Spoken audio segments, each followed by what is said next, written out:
said Percy happily. The new engine arrived next morning. What is your name? Asked the Fat Controller kindly. Montague, sir, but I'm usually called Duck. They say I waddle. I don't really, sir, but I like Duck better than Montague. Good, said the Fat Controller. Duck it shall be. Percy, come and show Duck around. The two engines went on together. A special train arrived one day, and the Fat Controller welcomed the passengers. They looked at everything in the yard and photographed the engines. Duck's driver let some of them ride in his cab. They're the Railway Society, his driver explained. They've come to see us. Their engine's City of Truro. He was the first to go 100 miles an hour. Let's get finished, then we can go and talk to him. Oh, said Duck awed. He's too famous to notice me. Rubbish, smiled his driver. Come on. Duck found City of Truro at the coaling stage. May I talk to you? He asked shyly. Of course, smiled the famous engine. I see you are one of us. I try to teach them our ways, said Duck modestly. All ship shape and Swindon fashion, that's right. Please, could you tell me how you beat the Southwestern? So, City of Truro told Duck all about his famous run from Plymouth to Bristol more than 50 years ago. They were soon firm friends and talked Great Western till late at night. City of Truro left early next morning. Good riddance, grumbled Gordon, chattering all night, keeping important engines awake. Who is he anyway? He's City of Truro. He's famous. As famous as me? Nonsense. He's famouser than you. He went 100 miles an hour before you were drawn or thought of. So he says, but I didn't like his looks. He's got no dome, said Gordon darkly. Never trust domeless engines. They're not respectable. I never boast, Gordon continued modestly, but 100 miles an hour would be easy for me. Goodbye. Presently, Duck took some trucks to Edward Station. He was cross, and it was lucky for those trucks that they tried no tricks. Hello, called Edward. The famous City of Truro came through this morning. He whistled to me. Wasn't it kind? He's the finest engine in the world, said Duck. And he told Edward about City of Truro and what Gordon had said. Don't take any notice, soothed Edward. He's just jealous. He thinks no engine should be famous but him. Look, he's coming now. Gordon's boiler seemed to have swollen larger than ever. He was running very fast. He swayed up and down and from side to side as his wheels pounded the rails. He did it, I'll do it. He did it, I'll do it, he panted. His train rocketed past and was gone. Edward chuckled and winked at Duck. Gordon's trying to do a City of Truro, he said. Duck was still cross. I should think he'll knock himself to bits, he snorted. I heard something rattle as he went through. Gordon's driver eased him off. Steady, boy, he said. We are running a race. We are, then, said Gordon, saying to himself. I've never known him ride so roughly before, remarked his driver. His father grabbed the brake handle, said to himself. He's giving himself a hammering and no mistake. Soon Gordon began to feel a little quicker. The top of my boiler seems funny, he thought. It's just as if something was loose. I'd better go slower. But by then, it was too late. They met the wind on the viaduct. It wasn't just a gentle wind, nor was it a hard, steady wind. It was a teasing wind which blew suddenly in hard puffs and caught you unawares. Gordon thought he wanted to push him off the bridge. No, you don't, he said firmly. The wind had other ideas. It curled round his boiler, crept under his loose dome, and lifted it off and away into the valley below. It fell on the rocks with a clap. Gordon was most uncomfortable. He felt cold where his dome wasn't. Besides, people laughed at him as he passed. At the big station, he tried to them away, but they crowded round no matter what he did. On the way back, he wanted his driver to stop and find his dome. was very cross when he wouldn't. He hoped the shed would be empty, but all the engines were there waiting. Never trust Domeless engines, said a voice. They aren't respectable.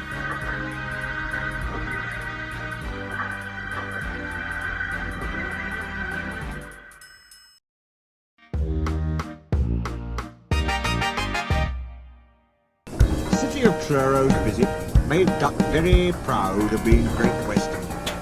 He talked endlessly about it, but he worked hard too, and made everything go like clockwork. The trucks behaved well, the coaches were ready on time, and the passengers even stopped grumbling. But the engines didn't like having to bustle about. There are two ways of doing it, Duck told them. The Great Western way or the wrong way.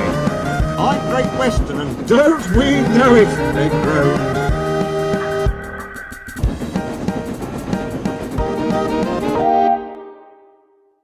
They were glad when a visitor came. The visitor purred smoothly towards them. The Fat Controller climbed down. "Here is Diesel," he said. "I have agreed to give him a trial. He needs to learn.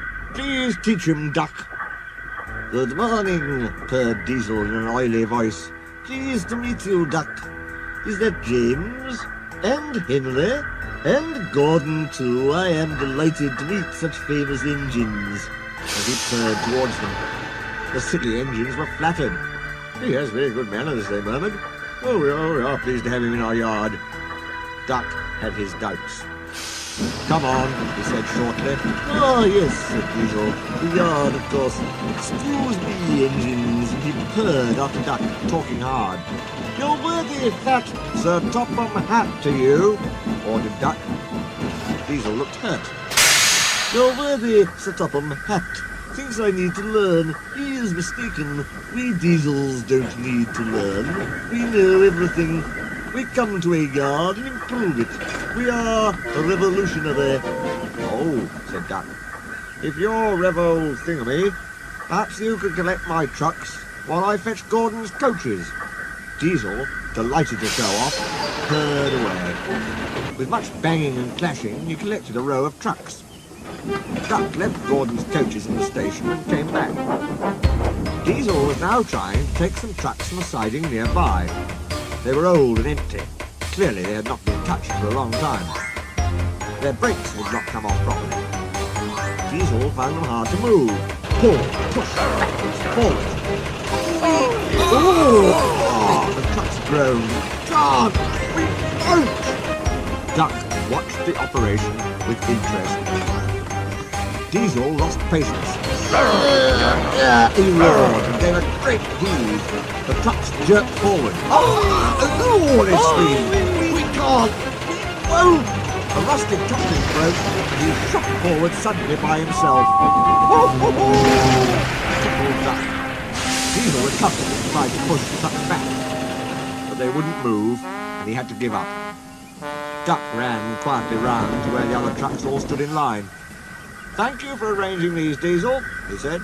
"I must go now." "Don't you want this lot?" "No, thank you." Diesel gulped. "And I've taken all this trouble?" he almost shrieked. "Why didn't you tell me?" "You never asked me. Besides," said Duck innocently, "you were having such fun being Revo, whatever it was you said. Goodbye." Diesel had to help the workmen clear the mess. He hated it. All the trucks and coaches were laughing. Presently he heard them singing. Their song grew louder and louder, and soon it echoed through the yard.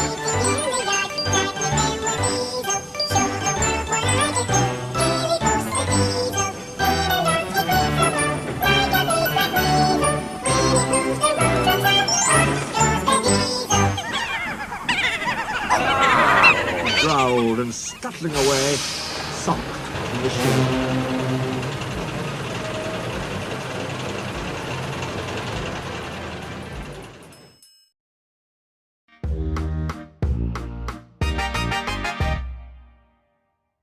When Duck returned and heard the truck singing, he was horrified.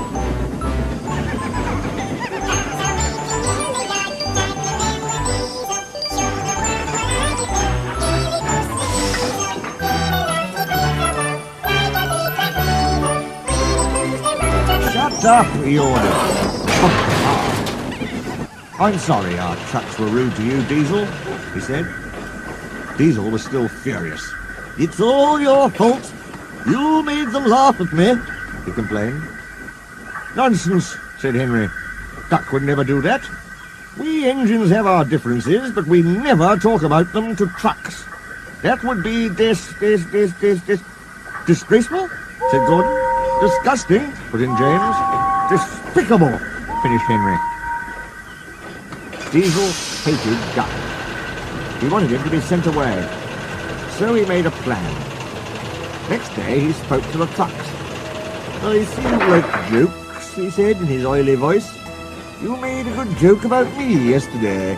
I laughed and laughed. Ha ha!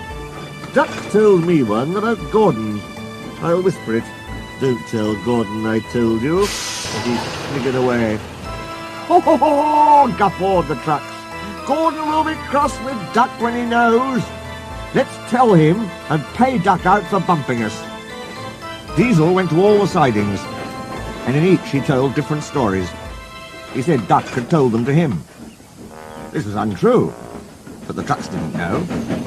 They laughed rudely at the engines as they went by, and soon Gordon, Henry and James found out why. Disgraceful, said Gordon. Disgusting, said James. Despicable, said Henry. We cannot allow it. They consulted together. Yes, they said. He did it to us. We'll do it to him, and see how he likes it. Duck was tired-eyed. The trucks had been cheeky and troublesome. He had had hard work to make them behave.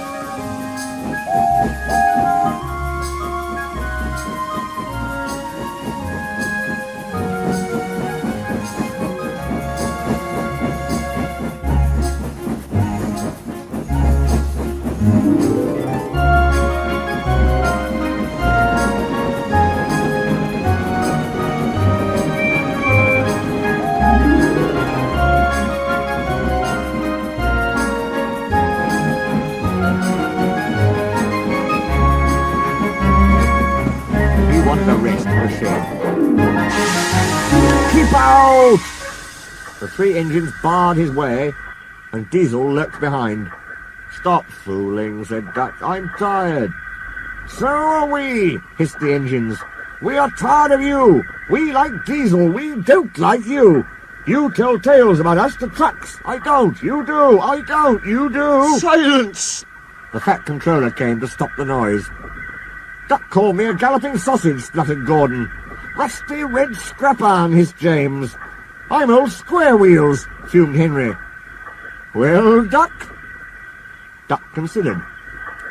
I only wish, sir, he said gravely, that I'd thought of those names myself. If the dome fits.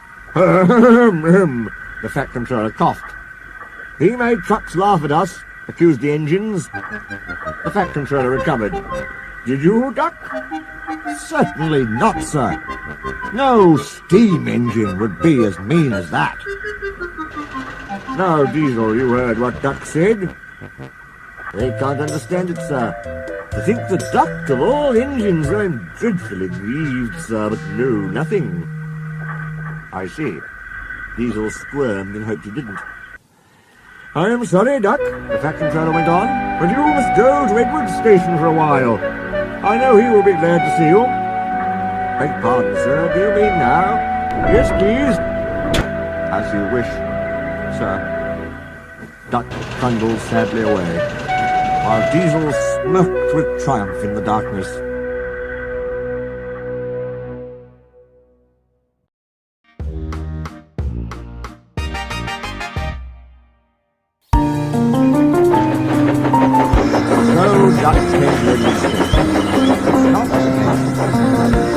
Diesel has made the fat controller and all the engines think I'm horrid. Edward smiled. Oh, I know you aren't, he said, and so does the fat controller. You wait and see. Duck felt happier with Edward. He helped him with his trucks and coaches, and sometimes helped foreign engines by pushing their trains up the hill. But Gordon Henry and James never spoke to him at all. One day, he pushed behind a goods train and helped it to the top. "Goodbye," he called, and rowed gently over the crossing to the other line. Duck loved coasting down the hill, running easily with the wind whistling fast. "That sounds like a guard's whistle," he thought. "But we haven't a guard." His driver heard it too and looked back. "Hurry, Duck, hurry," he called urgently. "There's been a breakaway. Some trucks are chasing us." There were 20 heavily loaded trucks. "Hurrah, hurrah, hurrah!" they laughed. "We've broken away! We've broken away! We've broken away!" Before the signal could change the points, they followed Duck onto the bound line. "Chase him! Bump him! Throw him off the rails!" they yelled, and hurtled after Duck, bumping and swaying with ever-increasing speed. "Now what?" asked the fireman. "As fast as we can," said the driver grimly. "Then they'll catch us gradually." They raced through Edward Street, whistling furiously, but the trucks caught them with a shuddering jar. Braking carefully, the driver was gaining control. "Another 3 mile, and we'll do it," he said. They swept past them. "Oh, glory! Look at that!" A passenger train was just pulling out on their line from the station ahead. "It's up to you now, Duck," he said. Duck put every ounce of weight and speed against the trucks. "It's too late!" Duck rose, cut guard. He felt a sudden swerve and slid, shuddering and groaning, along a siding. A barber had set up shop in a wooden shed in the yard. He was shaving a customer. There was a sliding, groaning crash.